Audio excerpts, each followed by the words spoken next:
పోతిని మహేష్ గారికి, మనుక్రాంత్ రెడ్డి గారికి ఇద్దరికి ఒకటే చెప్పాలనుకుంటున్నాం. మేము మీ ఇద్దరికి తెలుసు మీ స్థాయి ఏందో. జనసేన పార్టీ బయట గేట్ కీపర్ కూడా పనికిరారు. కొన్ని సంవత్సరాల క్రితం మీ స్థాయి ఏంది, ఇప్పుడు మీ స్థాయి ఏంది? పవన్ కళ్యాణ్ గారు మిమ్మల్ని ఎక్కడికో తీసుకెళ్లారు, మీకు పదవి ఇచ్చిరు, మీకు గౌరవాన్ని ఇచ్చిరు, మిమ్మల్ని అధ్యక్షులు చేసిరు. అలాంటి గొప్ప వ్యక్తి గురించి ఇవాళ వాడు కియా కారు కొనిస్తానను, వాడు 10 రూపాయలు ఇస్తాడని చెప్పి వైఎస్ఆర్సీపీలో జాయిన్ అయిపోయి అలాంటి గొప్ప వ్యక్తి గురించి మీరు మాట్లాడుతుంటే చాలా చండాలంగా ఉంది. మీ స్థాయి ఏందో తెలుసుకొని మాట్లాడాలా. ఫస్ట్ మీ నెత్తి మీద రూపాయి పెట్టి ₹1 అమ్మినా కానీ కొనేటోడు ఎవ్వరు లేడు, అది మీకు కూడా తెలుసు. మీ వల్ల విజయవాడ వెస్ట్ లో పార్టీ చాలా డ్యామేజ్ అయింది.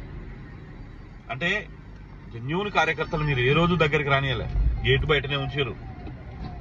ఈవెన్ నెల్లూరులో కూడా ఎంతో మంది కార్యకర్తలు తొక్కేసారు, గేట్ దాకా రానియల, పార్టీ అధిష్టానం దాకా రానియలే. మీరు చేసినటువంటి చిల్లర రాజకీయం వల్ల పార్టీ డ్యామేజ్ అయింది. కానీ ఈరోజు పీడ పట్టినటువంటి పీడ పోయింది మాకు. విజయవాడలో వెస్ట్ లో కానీ నెల్లూరులో కానీ దరిద్రం పోయింది. ఈ కట్టప్పలు వెళ్ళిపోయారు, నాకు చాలా సంతోషంగా ఉంది.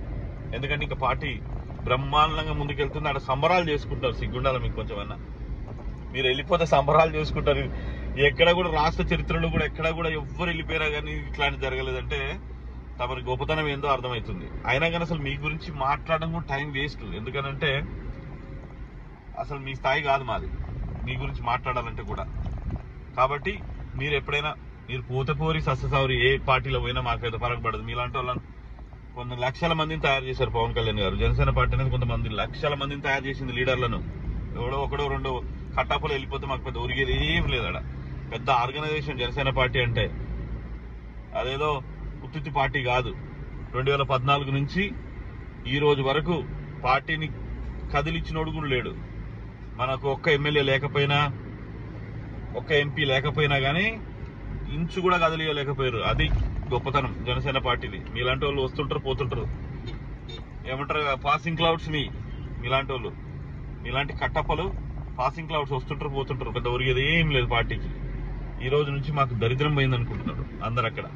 కాబట్టి మీరు బీకిరి పోతే పోయారు. కానీ పోయిన తర్వాత ఇన్ని రోజులు ఇక్కడ ఉండి ఒక పార్టీ హోదా ఇచ్చినటువంటి, మీకు ఒక సమాజంలో ఒక విలువ తీసుకొచ్చినటువంటి పార్టీ గురించి చండాలంగా మాట్లాడుతుంటే ఇక్కడ ఓడు ఖాళీకి కూర్చోలేరు, ఎవరు కూడా ఊరుకోరు. Mind your tongue and mind your language. మీ ఇద్దరికి చెప్తున్నాం, మీరు ఎక్కడన్నా చేరండి, ఎక్కడన్నా దావండి. ఇక మీ బతుకు కుక్క బతికే. ఎందుకంటే అక్కడ ఒకటి దేకేటోడు ఉండడు. ఇక్కడన్నా మీకు మంచి మంచి పదవులు వచ్చి మీకు ఈ రోజు ఈ స్థాయికి వచ్చారు. అక్కడ ఎవరు దేకేటోడు కూడా ఉండడు. మిమ్మల్ని ఎవరు దేకేటోళ్ళు ఉండరు. మీ రాజకీయ భవిష్యత్తు గుండు సున్నా ఇక నుంచి. కాబట్టి మీరు ఒళ్ళు దగ్గర పెట్టుకొని పార్టీ కానీ మా నాయకుడికి కానీ భంగం కలిగించే విధంగా, ప్రతిష్ట భంగం కలిగించేటువంటి విధంగా మాట్లాడితే కనుక మేము ఊరుకోమని చెప్తూ ఈ సందర్భంగా మీ ఇద్దరికి చెప్తాను. పోతిని మహేష్ అండ్ మనుక్రాంత్ రెడ్డి.